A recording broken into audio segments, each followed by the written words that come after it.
What would you do if, just as you thought you'd gotten away with cheating, your husband handed you divorce papers and proof of everything right in front of your family? Can you really blame him for fighting back, or am I still the victim here? Before we dive deeper into this story, I have one small request. Please subscribe, drop a like, comment, and hit that hype button to boost this channel so more people can discover these incredible stories. The silence in our suburban townhouse felt suffocating that Tuesday evening. I sat at our kitchen table, watching Emery methodically sort through Ruby's homework while our 8-year-old daughter colored quietly beside him. The domestic scene should have warmed my heart, but instead, it filled me with an inexplicable restlessness. "Ruby, remember to carry the one in this problem," Emery said softly, his accountant's precision evident even in helping with third-grade math. His voice carried that same measured tone he used for everything. Paying bills, discussing grocery lists, asking about my day. Where was the passion, the spontaneity?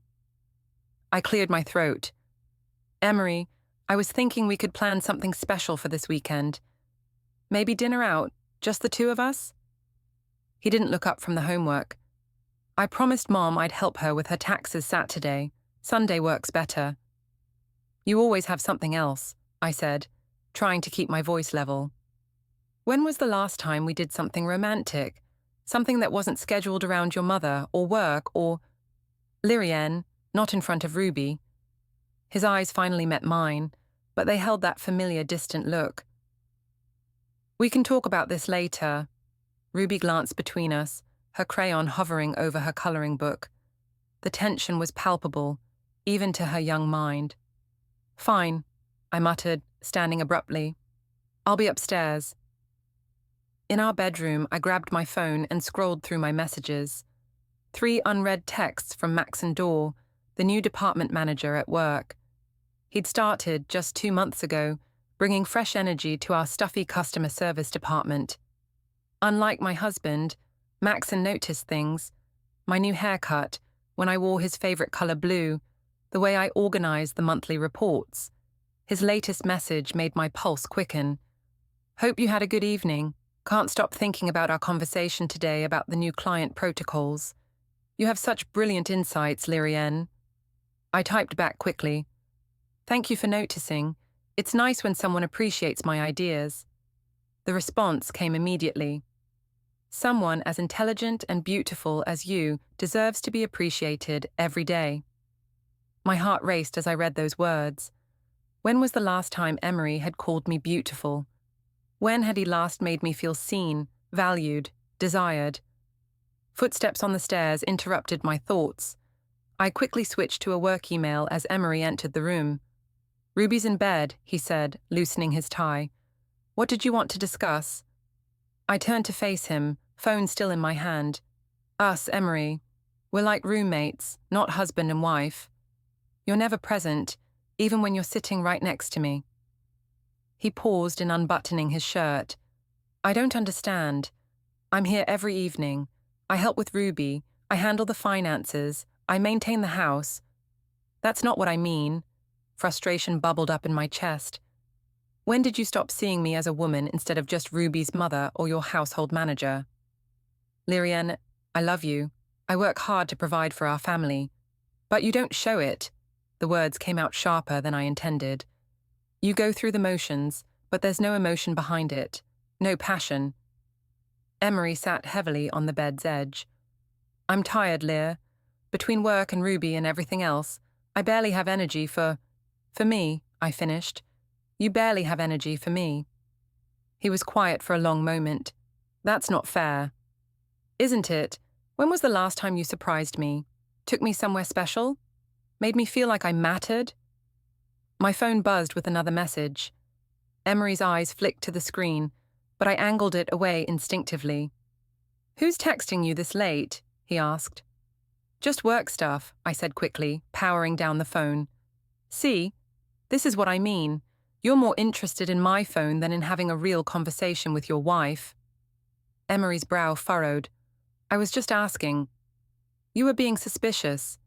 There's a difference." He studied my face for a moment, and I felt a flutter of panic. But then he sighed and headed toward the bathroom. "I'm going to shower. We can talk more tomorrow if you want." As the bathroom door closed, I checked Maxen's message. "I hope I'm not overstepping, but I'd love to continue our conversation over coffee sometime. You fascinate me, Lirienne." My hands trembled as I typed, "I'd like that too." 3 weeks later, those coffee meetings had evolved into something much more dangerous. I found myself staying late at the office, not for overtime as I told Emery, but to spend stolen moments with Maxen in the empty break room or his corner office. "You look incredible today," Maxen whispered as we stood by the coffee machine, his hand briefly touching mine as he handed me a cup. "That dress brings out your eyes." I felt myself blush like a teenager. "Thank you. I wasn't sure about the color. Trust me, it's perfect." His gaze lingered on me in a way that made my skin tingle. "You have excellent taste in everything." The familiar ping of my phone interrupted the moment. A text from Emery. "Will you be home for dinner? Ruby's asking about you." I quickly typed back, "Big project deadline. We'll grab something here. Kiss Ruby goodnight for me." "Everything okay?" Maxen asked, noticing my expression. "Just my husband checking up on me," I said with a sigh. "He's been doing that more lately." "Maybe he senses he's losing something precious," Maxen said softly. "If you were mine, I'd never take you for granted." Those words sent a thrill through me that I hadn't felt in years. Here was a man who truly saw me, who appreciated my intelligence, my beauty, my worth. "Would you like to have dinner?" Maxen asked. "I know a quiet bistro downtown. We could discuss the Morrison account." I knew it wasn't really about work, and so did he, but I nodded anyway. The trendy bistro was dimly lit with intimate booths and soft jazz playing in the background. Maxen had reserved a corner table away from the main dining area. As we shared wine and conversation, I felt more alive than I had in months. "Tell me about yourself, Lirienne," he said, leaning forward with genuine interest. "What are your dreams? Your passions?" I found myself opening up in ways I hadn't with anyone in years. We talked about books, travel, career ambitions, all the things that seemed to bore Emery. Maxen hung on every word, asked thoughtful questions, made me feel fascinating. "Your husband is incredibly lucky," he said as we finished our second bottle of wine. "I hope he knows what a remarkable woman he has." "I don't think he does," I admitted, the wine making me bolder. "Sometimes I wonder if he even sees me anymore." Maxen reached across the table and covered my hand with his. His loss could be someone else's gain. The touch sent electricity up my arm. I should have pulled away, should have remembered my wedding vows, should have thought about Ruby. Instead, I turned my hand over and intertwined our fingers. "Maxen, I know," he said softly. "I feel it too." It was nearly 11 when I finally arrived home. The house was dark except for the glow from Emery's laptop in the living room. He looked up as I entered, his expression unreadable. "How is the project?" he asked quietly. "Exhausting," I lied, hoping the dim lighting hid my flushed cheeks. "Sorry I'm so late." "Ruby waited up until 9, he said. "She wanted to show you her art project." Guilt twisted in my stomach. "I'll see it in the morning." "Lirienne." His voice stopped me as I headed toward the stairs. "Is everything okay? You seem different lately." My heart pounded. "Different how?" "Distracted, distant." He closed the laptop and stood. "Are you happy? In our marriage, I mean." The direct question caught me off guard. For a moment, I considered telling him everything. About feeling neglected, about Maxen, about the growing chasm between us. Instead, I deflected. "I'm just stressed with work," I said. "You know how demanding my supervisor role can be." He nodded slowly, but something in his eyes suggested he wasn't entirely convinced.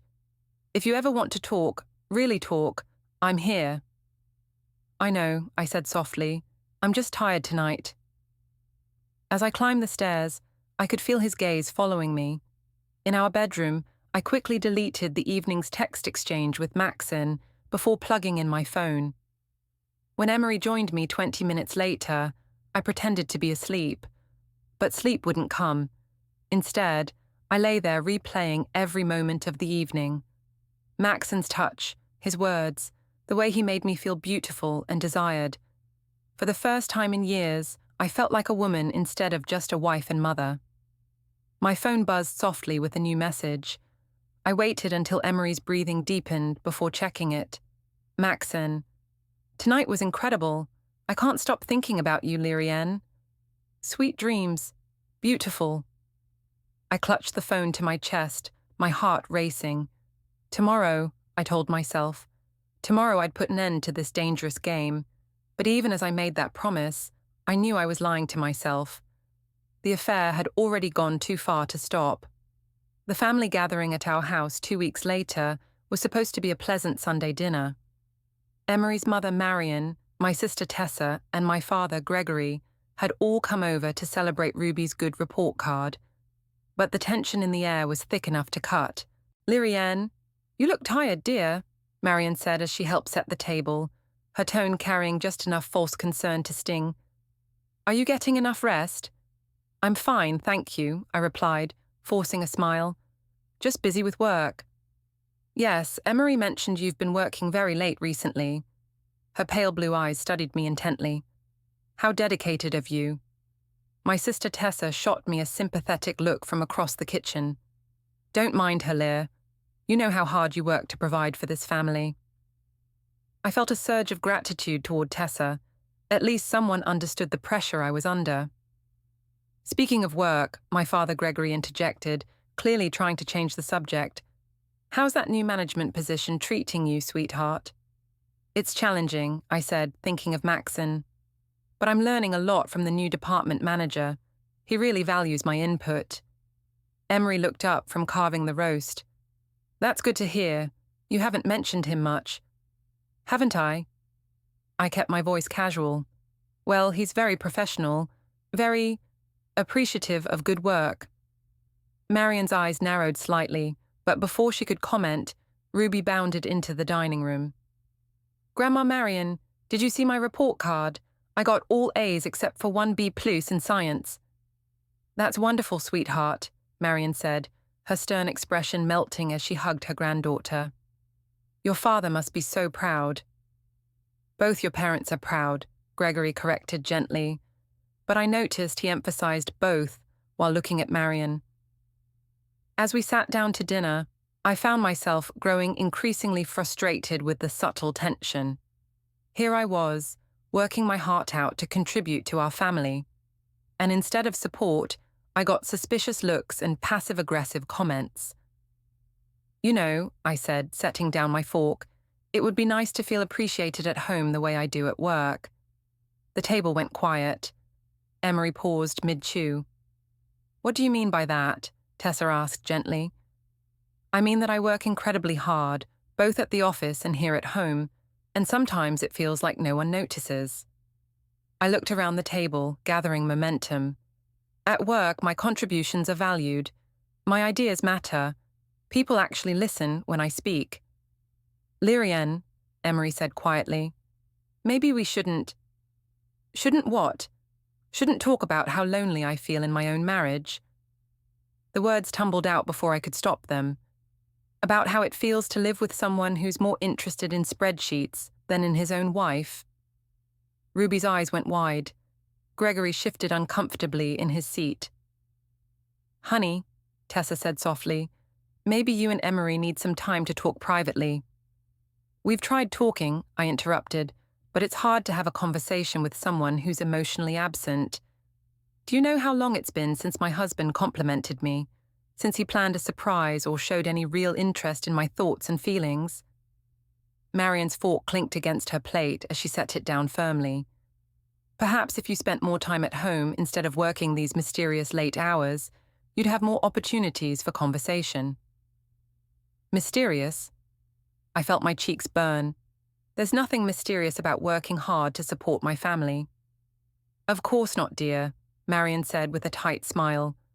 "I'm sure all those late-night phone calls and sudden work emergencies are perfectly innocent." My blood ran cold. What are you implying? Mom, Emery warned quietly. I'm not implying anything, Marian said. I'm simply observing that when a woman starts complaining about being unappreciated while simultaneously becoming secretive about her schedule, it usually means, That's enough, Gregory said firmly. Marian, you're out of line. Am I? Marian's gaze never left my face. Ask yourself, Gregory, when was the last time Lirienne joined us for Sunday dinner without checking her phone every 5 minutes? I realized with horror that my phone had indeed buzzed twice during dinner, and I'd glanced at it both times. Maxen's name had flashed on the screen, but I hadn't dared to read the messages. I get work emails, I said defensively. I can't help that. On Sunday evening, Marian raised an eyebrow. Some of us don't have the luxury of banker's hours, I snapped back. That's not fair, Emery said, his voice still quiet but carrying a warning edge. Your mother was just what? Accusing me of lying? Of being unfaithful? I stood up abruptly, my chair scraping against the floor. I work my ass off for this family, and this is the thanks I get. Lirienne, please, Tessa said, reaching for my hand. Sit down. Let's all take a breath. No, I think it's important that everyone knows exactly how I'm treated in this house, I continued, my voice rising. How I'm questioned and doubted and made to feel like a stranger in my own home. How my husband shows more affection to his laptop than to his wife. Ruby started to cry softly. The sight of her tears should have stopped me, but I was too caught up in my righteous indignation. Maybe, I said, looking directly at Marian, if your son put half as much energy into our marriage as he does into pleasing his mother, we wouldn't have these problems. The silence that followed was deafening. Emery's face had gone completely pale. Gregory stared at his plate. Tessa looked mortified. Marian stood slowly, her dignity intact despite my outburst. I think it's time for me to go home. Mom, you don't have to... Emery started. Yes, I do. She kissed Ruby's forehead gently. Goodbye, sweetheart. I'll see you soon. As she gathered her purse, Marian paused beside my chair. Lirienne, I hope you find whatever it is you're looking for, but I pray you don't destroy everything good in your life while searching for it. After she left, the remaining dinner guests made awkward excuses and departed quickly. Tessa squeezed my shoulder before leaving. I understand you're frustrated, Lear, she whispered, but maybe you should think about counseling. For you and Emery. When we were finally alone, Emery helped Ruby get ready for bed while I cleaned up the kitchen. The silence between us felt different now, heavier, more ominous. Later that evening, as I put away the last of the dishes, I found Emery's jacket draped over a kitchen chair. As I hung it up, something crinkled in the pocket. Curious, I reached inside and pulled out a business card. Hartwell and Associates, Family Law, it read. Below that, in smaller print, Divorce and Custody Specialists. My hands shook as I stared at the card. When had he gotten this? How long had he been planning? What exactly? I quickly shoved the card back into his pocket, my mind racing. Maybe it was nothing. Maybe someone had given it to him randomly, or maybe he'd picked it up for a friend. But as I climbed the stairs to our bedroom, I couldn't shake the feeling that everything was about to change. The atmosphere at work had shifted dramatically over the past week. Whispered conversations stopped when I entered rooms, and I caught colleagues exchanging meaningful glances when they thought I wasn't looking. The gossip mill was churning, and somehow I was at the center of it. Lirienne, can I speak with you privately? Maxen's voice was different, cooler, more professional, as he approached my desk that Wednesday morning. I followed him to his office, my stomach knotting with apprehension. He closed the door and gestured for me to sit, but remained standing himself. We need to discuss some concerns that have been brought to my attention, he said, his tone formal and distant. What kind of concerns? I asked, though I already suspected. There's been talk about our working relationship. Some people are getting the wrong impression about our dinner meetings and late-night conversations. I felt heat rise in my cheeks. What people are saying doesn't matter. We know the truth about our professional relationship. Maxen ran a hand through his hair, avoiding my gaze. Lirienne, I think it's best if we maintain some distance for a while. Keep things strictly professional. Distance? The word hit me like a slap. Maxen, you can't be serious. What we have is inappropriate, he finished. I should never have let it go as far as it did. You're married and I'm your supervisor. It was a mistake. A mistake? I stood up abruptly, my voice rising. Is that what I am to you? A mistake? Keep your voice down, he said sharply, glancing toward the door. Look, you're a lovely woman, but this situation is becoming complicated. I think it's best for everyone if we take a step back. I stared at him in disbelief. This was the same man who had called me beautiful, who had made me feel desired and appreciated. Now he was treating me like a problem to be solved. I see, I said quietly, fighting back tears. And what am I supposed to do with these feelings? Just pretend they don't exist? Lirienne, please, don't make this harder than it has to be. I left his office without another word, my face burning with humiliation. At my desk, I tried to focus on work, but my phone kept buzzing with text messages from Emery. Can you pick up Ruby from school today? Something came up at work. Also, we need to talk tonight. It's important.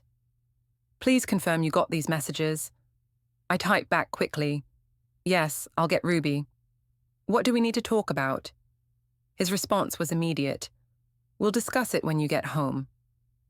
The rest of the day dragged by. Every glance from a coworker felt loaded with judgment. During lunch, I overheard two women from accounting discussing that supervisor who's been having an affair with the new manager. They didn't mention names, but their pointed looks in my direction made it clear who they were talking about. When I picked up Ruby from school, her teacher, Mrs. Henderson, asked to speak with me privately. I wanted to check in about Ruby, she said gently.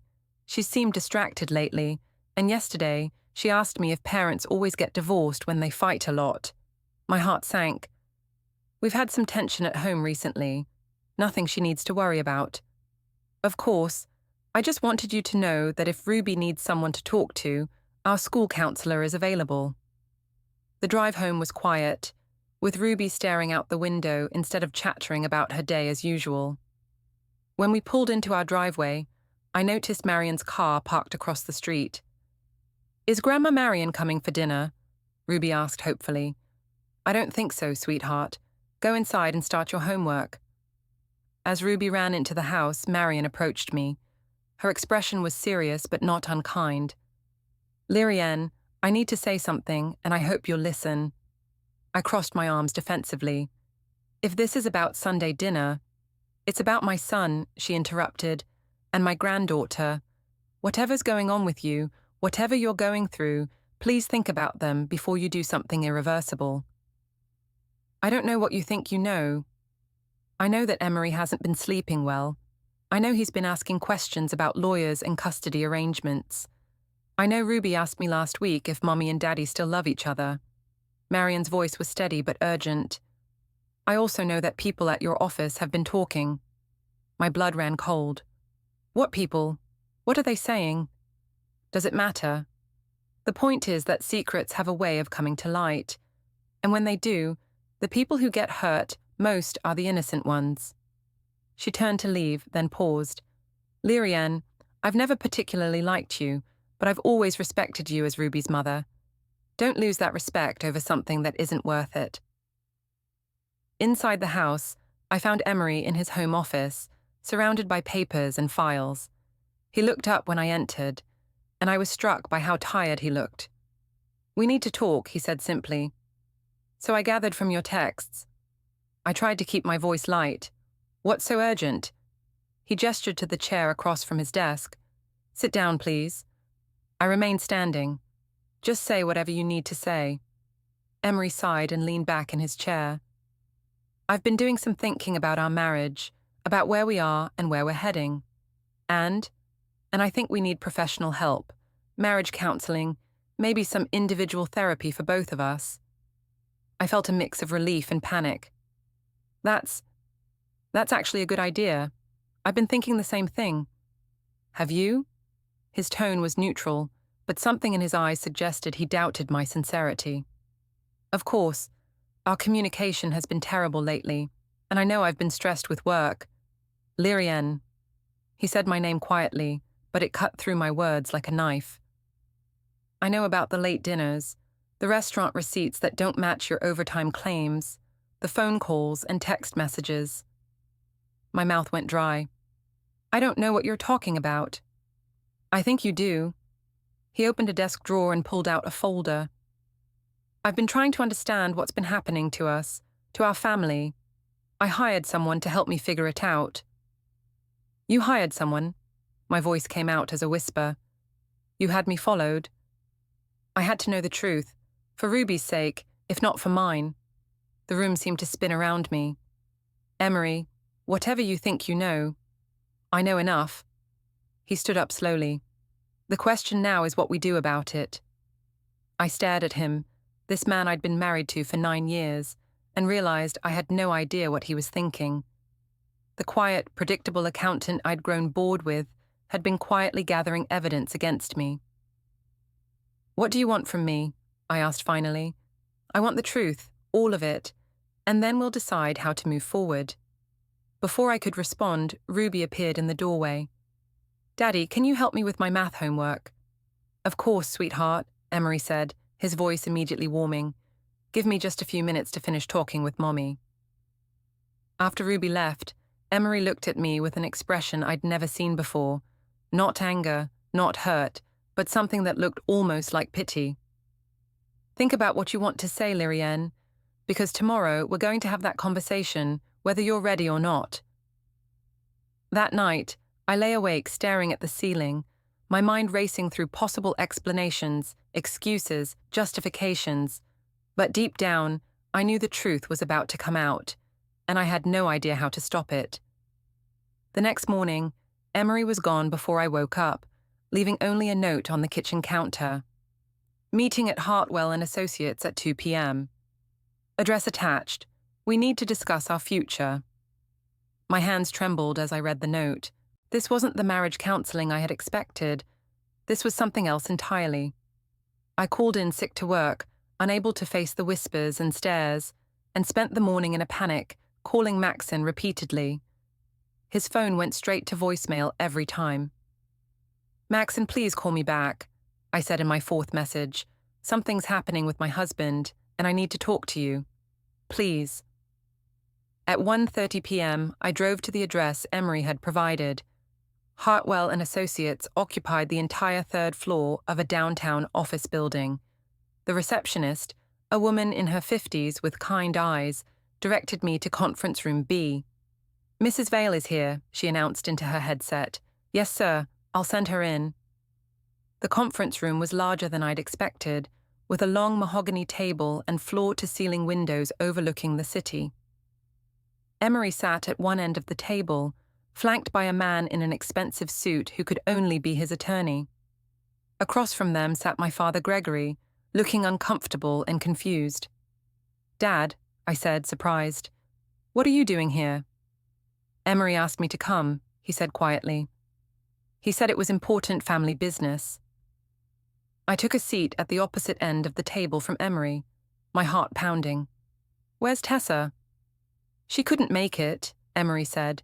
His voice was calm, almost eerily so. She had to work. The attorney, a distinguished man with silver hair, introduced himself. Mrs. Vale, I'm Robert Hartwell. I represent your husband in this matter.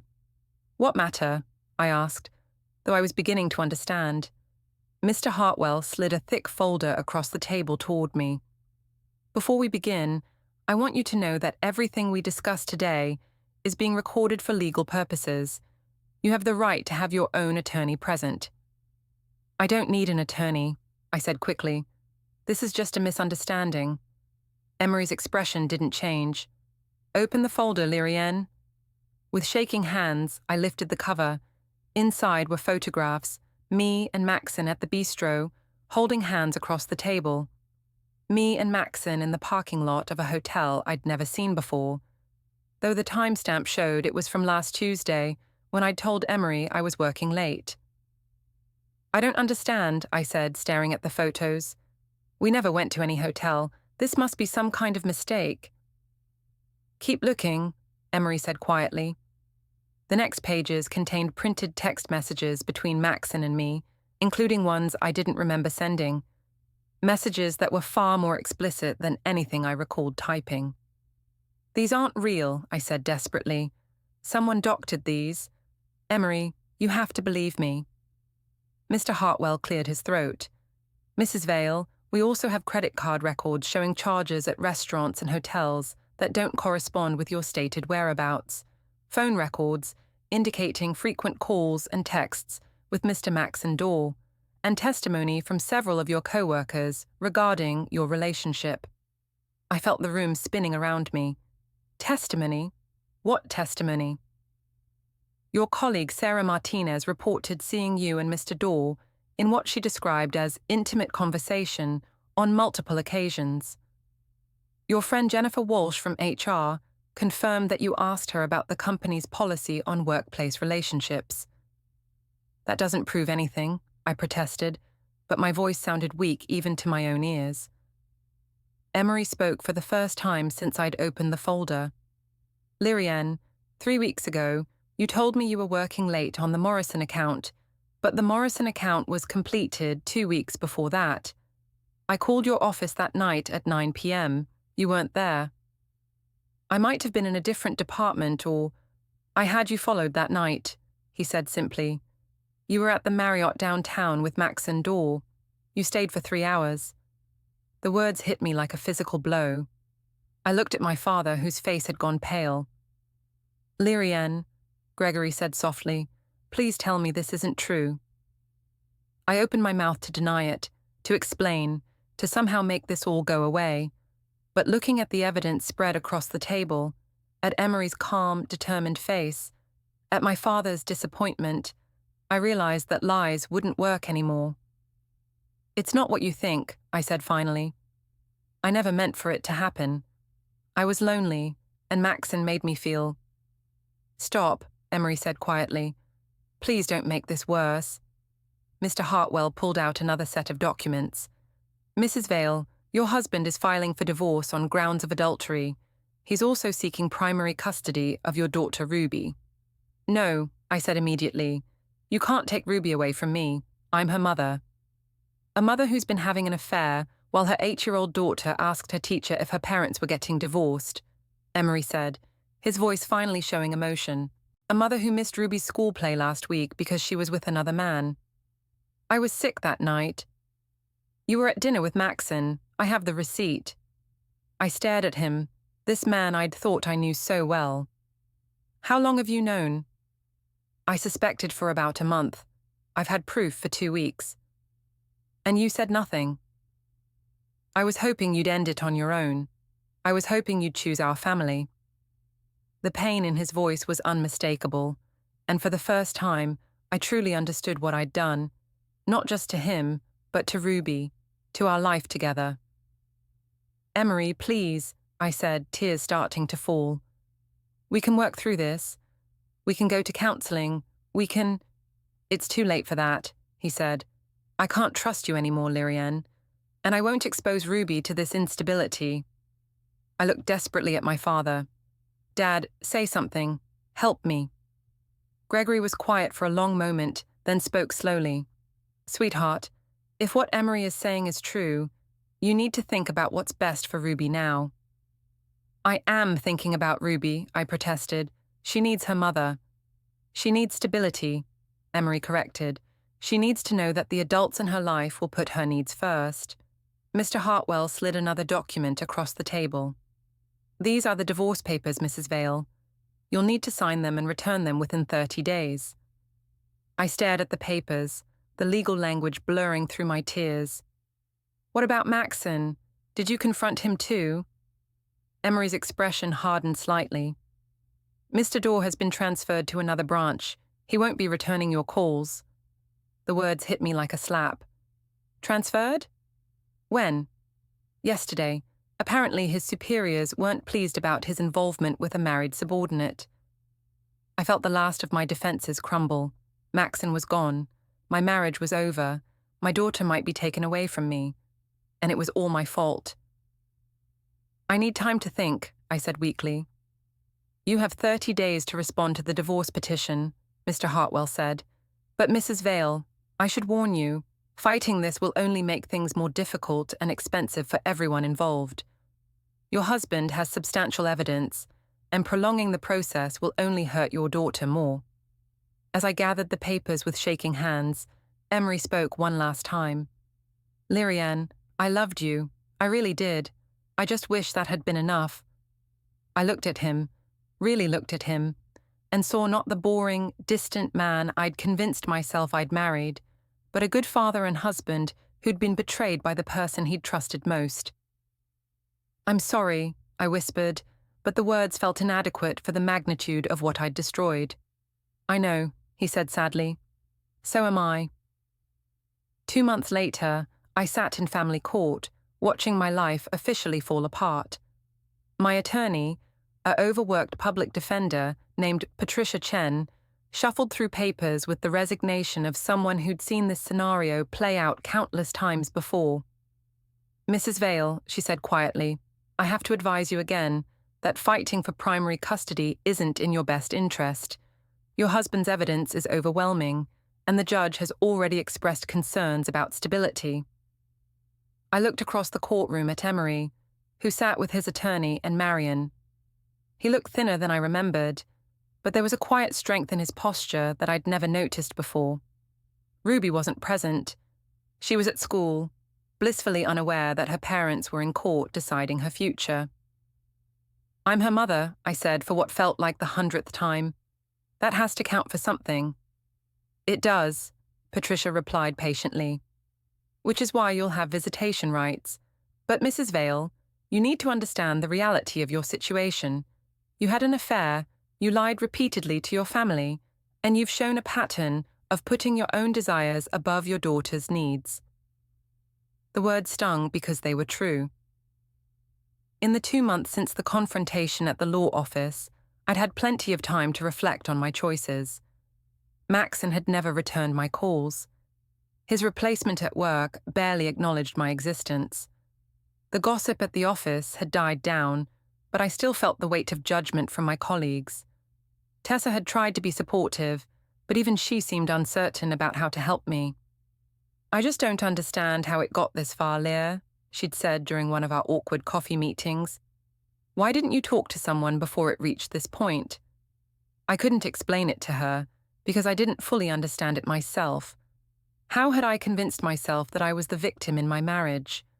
How had I justified destroying my family for a man who disappeared the moment things got complicated? Judge Margaret Sullivan called the court to order, her stern expression making it clear she had little patience for domestic drama.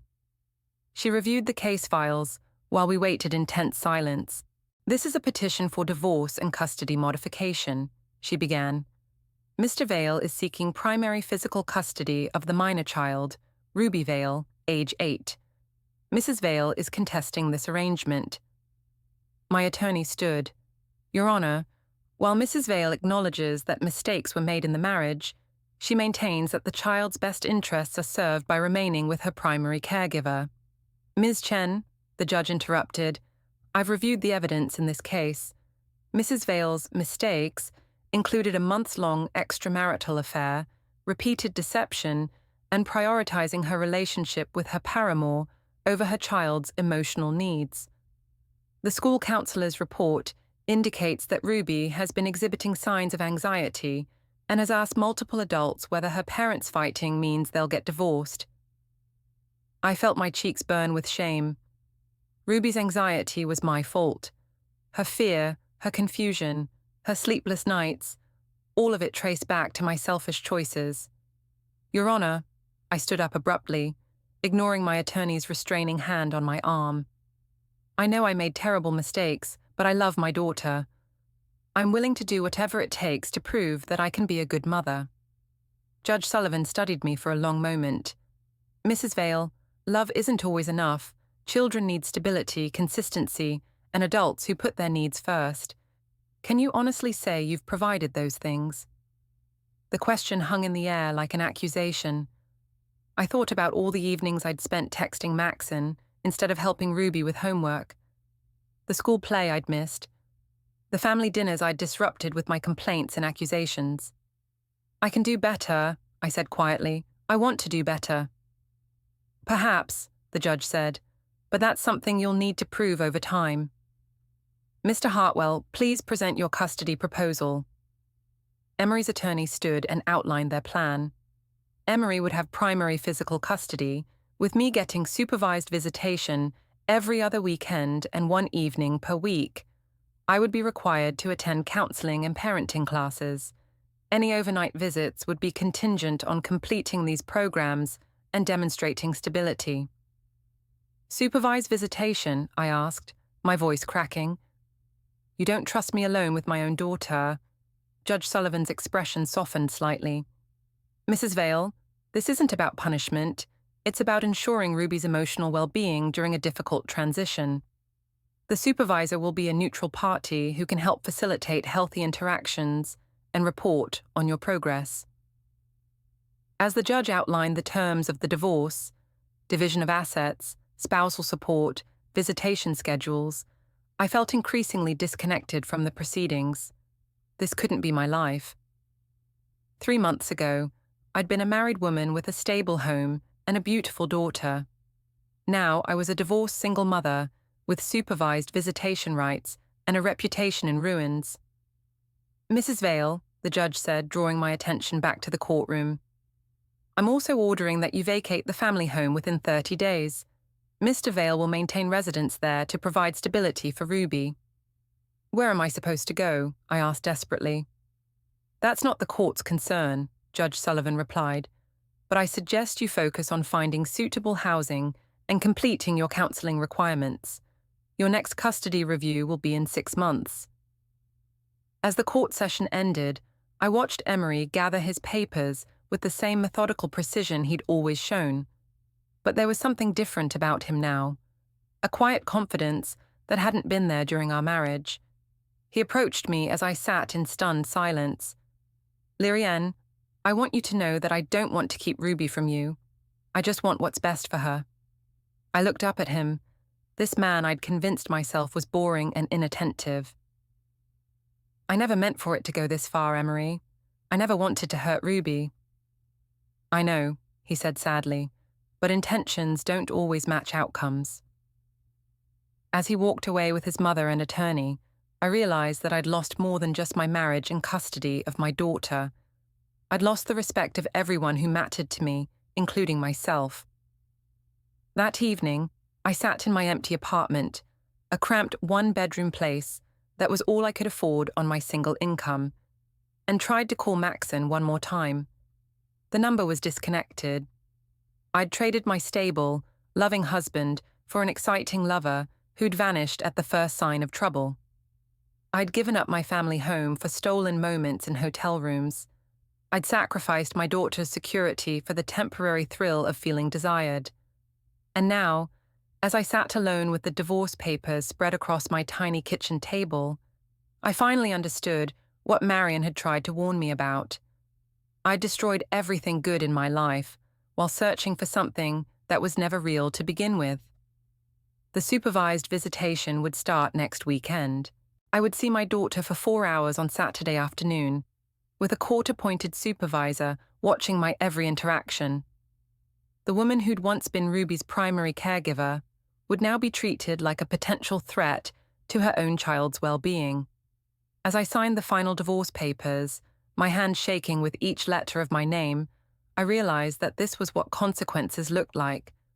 Not the dramatic confrontations I'd imagined, but the quiet, methodical dismantling of a life built on lies and selfishness. Emery had won not through anger or revenge, but through patience, evidence, and a commitment to protecting our daughter. He'd proven himself to be exactly the kind of man I should have appreciated when I had the chance. But it was too late for regrets now. All I could do was try to rebuild some small piece of the trust I'd shattered and hoped that someday Ruby might forgive me for putting my own desires above her need for a stable, loving home. The next morning, I received a final text from an unknown number.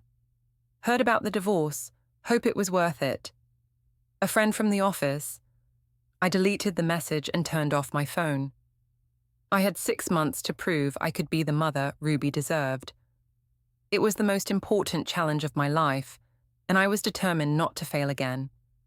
But as I looked around my empty apartment, I couldn't shake the feeling that some mistakes can never truly be undone.